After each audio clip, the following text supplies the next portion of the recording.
Hoje eu queria conversar um pouco com vocês sobre o que eu acredito ser o mínimo que um católico, que um leigo, cristão precisa saber para viver uma boa vida, para ser um bom católico, para viver uma boa vida religiosa no seu dia a dia, naquilo que é a sua missão de vida. Lembrando que é mais voltado para a parte leiga, né? É claro que vai se encaixar um pouco, vai ter algumas adaptações, dependendo daquilo que é a sua missão, o seu chamado de evangelização e tudo mais. Mas antes da gente entrar propriamente naquilo que eu acredito ser o mínimo, eu queria explicar como que eu cheguei até essa conclusão, como que eu cheguei até isso. E para isso eu preciso contar um pouco do processo de amadurecimento que eu tenho tido ultimamente. Bom, eu nasci numa família católica, desde pequeno católico, pais católicos, então eu fiz todo o meu processo catequético desde cedo. Então fui batizado quando neném, entrei na catequese no tempo certo, e sempre participei da minha comunidade com teatros, aquilo que a catequese se propunha a fazer com os catequizandos, então eu sempre estava no meio. Minha mãe sempre foi de igreja também, meus pais sempre foram de frequentar a missa todos os finais de semana, enfim. Então eu sempre nasci nesse berço católico.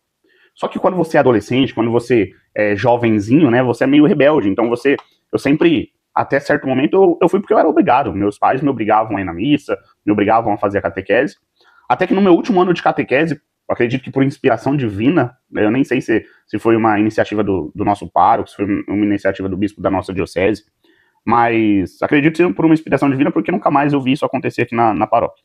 No último ano de catequese, os catequizandos do último ano precisavam fazer, tipo, como se fosse um estágio em alguma pastoral da paróquia. E foi aí que esse meu processo de ir obrigado para as coisas da igreja começou a mudar. Porque eu escolhi fazer esse estágio, passar esse período, passar esse último ano da catequese, no grupo de jovens que tinha aqui na minha paróquia na época.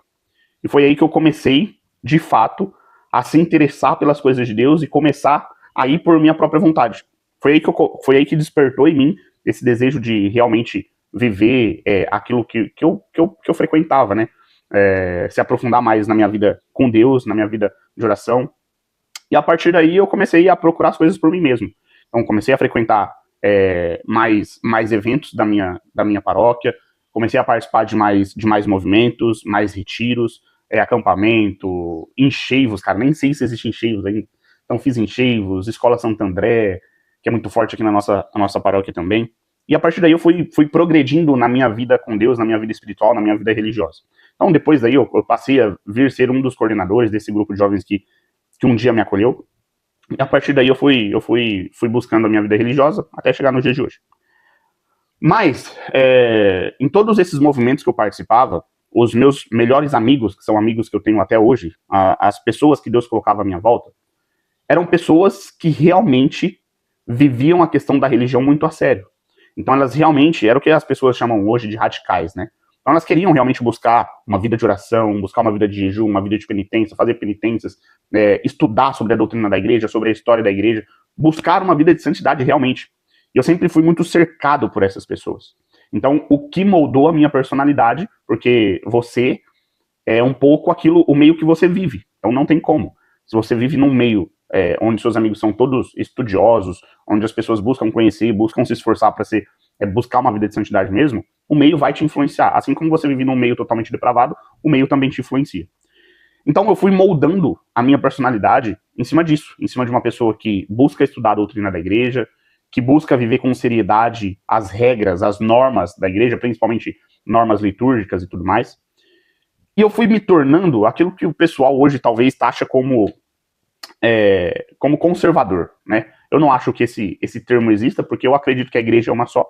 Existem várias características das pessoas dentro da igreja, mas a igreja é uma só, os mandamentos, a doutrina é uma só para todo mundo. Mas eu fui moldando e fui me transformando nisso que talvez o pessoal hoje taxe como conservador.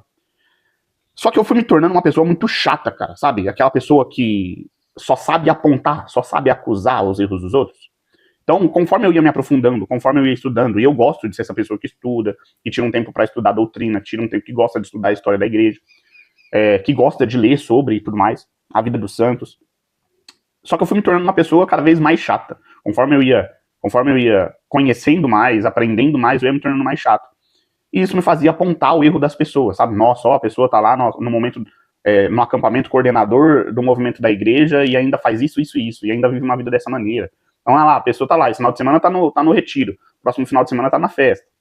Então, eu me tornei essa pessoa muito chata, sabe? Que só sabia apontar os erros dos outros.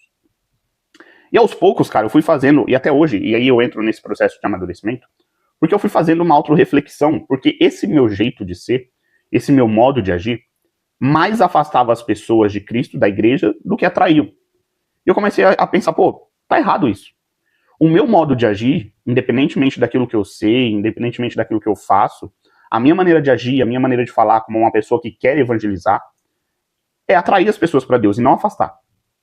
Então, eu comecei a me perguntar se eu realmente estava no caminho certo. Porque eu também, automaticamente, eu fui me afastando dos movimentos da igreja.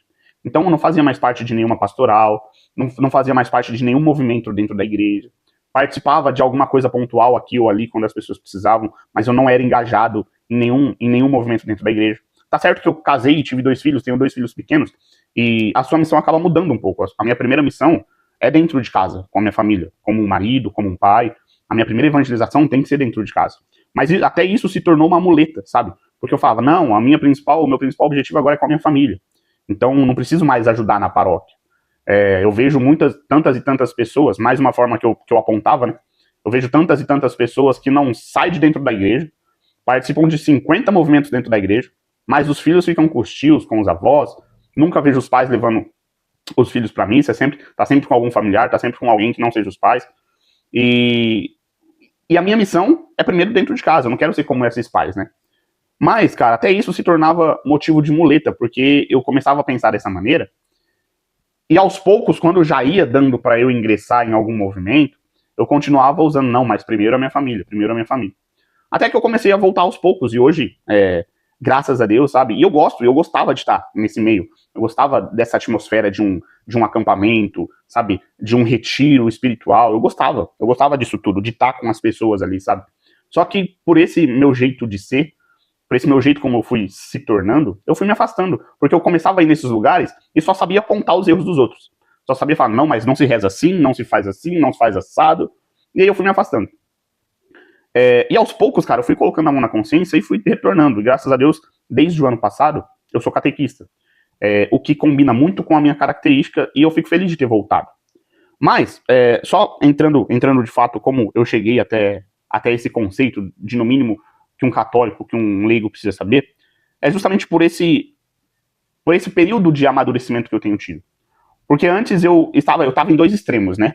Ou era aquela pessoa que não fazia silêncio para rezar, que só gostava da bagunça, que só gostava das músicas, que só gostava das danças. Depois eu passei a me tornar aquela pessoa que só a oração em silêncio, só o rosário de joelhos, enfim. E eu tenho tentado encontrar esse meio termo. E vem muito à minha mente uma passagem que diz que nós nunca devemos abrir mão da verdade pela caridade. Nós sempre devemos procurar passar a verdade com caridade. Mas nós nunca devemos abrir mão da verdade pela caridade. Então eu tenho tentado encontrar esse equilíbrio de realmente passar o que é a seriedade da igreja, passar o que é a doutrina, passar o que é a história, passar o que os santos fizeram pela igreja, de uma maneira mais amorosa, sabe? De uma maneira mais caridosa. E a catequese, ser catequista, tem me ajudado muito nisso.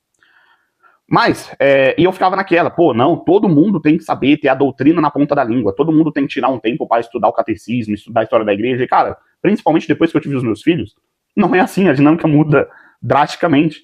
Então, você não tem mais aquele tempo de sentar, estudar, aquele tempo de lazer mesmo, né? Então, eu trabalho fora, depois tenho cuidar dos meus filhos, dar atenção para minha esposa, isso é natural, isso é o meu chamado, o chamado de marido, o chamado ao matrimônio. E aí, eu comecei a falar, caramba, nem todo mundo tem tempo, tem condições de sentar e estudar a história da igreja. É claro que a minha missão de catequista requer isso, e eu gosto disso, né? Eu preciso saber mais do que a média, porque principalmente sendo catequista de adultos, os adultos têm dúvidas mais profundas, têm dúvidas que requerem um pouco mais de conhecimento, dúvidas às vezes um pouco mais polêmicas, né? Que requerem um pouco mais de conhecimento, e tá tudo bem, eu gosto disso, eu gosto dessa responsabilidade. Mas nem todo mundo precisa ser assim, cara. Nem todo mundo precisa ter o catecismo em casa, estudar o catecismo de cabo a rabo, saber citar o parágrafo do catecismo que fala sobre assunto tal.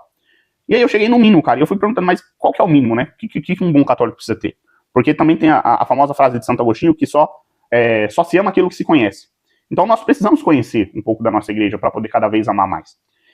E aí, cara, eu cheguei em alguns conceitos, em algumas opiniões, que um mínimo que um leigo, pai de família, adulto, às vezes você não é pai, mas você é adulto, um dia você vai ser chamado ao matrimônio, ao sacerdócio, enfim. Que você precisa saber, que nós precisamos saber. Então, primeiro, cara, nós precisamos saber os 10 mandamentos. A gente não vai conseguir lutar contra o pecado se a gente não souber o que é pecado. Então nós precisamos saber o mínimo sobre os 10 mandamentos. Aquilo que é um pecado grave, aquilo que é um pecado venial, por que não se pode comungar em pecado grave, o que é pecado grave, sabe? O que o pecado grave faz com a sua alma e por que isso nos impede de se aproximar de Deus, de Cristo na Eucaristia. Enfim, nós precisamos saber os 10 mandamentos. Depois, não é necessariamente saber, mas é preciso ter uma rotina de oração. Nós precisamos ter uma rotina de oração, uma rotina mesmo, onde todos os dias nós paramos um tempo da nossa vida e nós rezamos. Com a nossa família, sozinho, enfim. Eu confesso muito para vocês que esse é o principal, é uma das maiores dificuldades que eu tenho no dia de hoje, por conta dessa rotina com duas crianças pequenas. Você parar 10, 15 minutos ali para rezar é um caos. Acredito que quem tem criança pequena vai me entender. Mas é uma das coisas que eu mais peco hoje na minha família, né? Ter essa rotina consistente de oração. E um leigo, um católico, um cristão que realmente quer chegar no fim da vida e ser elevado aos céus, nós precisamos ter uma vida de oração. Terceiro, né? E eu nem elenquei, nem sei quantos pontos são, mas nós precisamos saber quais são os sacramentos.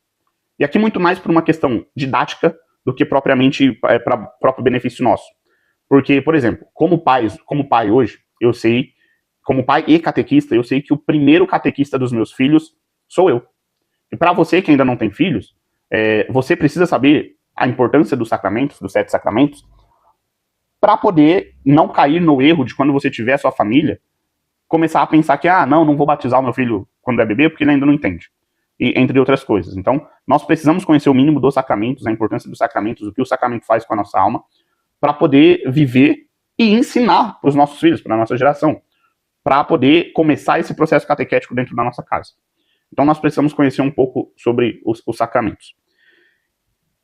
Por último, cara, eu acredito que nós precisamos ali, e aí depois vou só dar uma pincelada em outros pontos, mas eu acredito que nós precisamos conhecer um pouco sobre os 7 pecados capitais.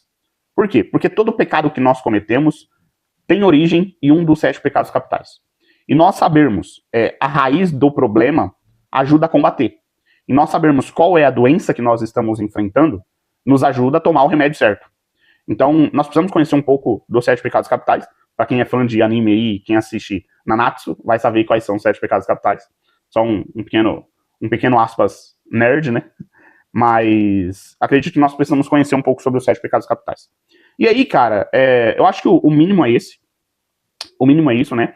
E cada um com o seu chamado de leigo vai ter particularidades próprias. Por exemplo, como eu disse, já dei meu próprio exemplo, eu sou catequista. Eu preciso conhecer tudo isso um pouco mais profundo e muito mais. Eu preciso conhecer um pouco mais sobre a doutrina da igreja, eu preciso conhecer um pouco mais sobre a história da igreja, para poder ensinar e passar para os meus catequizandos. E é dessa forma que eu tenho passado, é nessa minha posição, nesse meu chamado, que eu tenho tentado trabalhar com mais amor, sabe? Com mais caridade, passando a verdade com seriedade, sempre a verdade séria, sempre aquilo que a igreja ensina. Porque ser catequista também me protege, porque eu não vou para catequese para ensinar aquilo que eu acho, aquilo que eu penso. Eu vou para catequese para ensinar aquilo que a igreja ensina, aquilo que a igreja determina, aquilo que é doutrina da igreja. Mas sempre com muita caridade, sabe? Sempre com muita compaixão ao olhar e ensinar para aquelas pessoas que estão ali na minha turma. Nós precisamos saber quais são as virtudes teologais, as virtudes cardeais? Cara, não necessariamente. Ter uma vida de oração já vai, por si só, nos trazer as virtudes. Nós não precisamos saber identificar cada uma delas. Nós precisamos viver uma boa vida cristã, ter amor ao próximo no nosso dia a dia, ter amor ao próximo no nosso ambiente de trabalho, sabe? E assim, ter uma vida de oração vai nos proporcionar esse tipo de vivência. Então, é claro que cada chamado é um chamado, e se você tem um chamado, por exemplo, a ser coordenador de algum movimento na sua paróquia, tem um chamado de ser catequista também, você vai precisar se aprofundar um pouco mais, dependendo daquilo que é a sua função, dependendo daquilo que é o seu chamado. Se você for chamado ao sacerdócio, por exemplo, cara, você vai precisar passar 10 anos estudando sobre a doutrina da igreja, sobre a história da igreja. Então, cada chamado tem as suas particularidades. Então é isso, cara. Foi muito mais uma partilha desse processo de amadurecimento que eu tenho tido para chegar até os pontos cruciais, até os pontos fundamentais que eu acredito que um bom católico, que um bom leigo adulto precisa ter. Então, se você tem alguma outra opinião diferente, se ficou alguma coisa faltando nesse mínimo que um católico, que um leigo precisa saber, deixa aqui nos comentários e te vejo no próximo vídeo.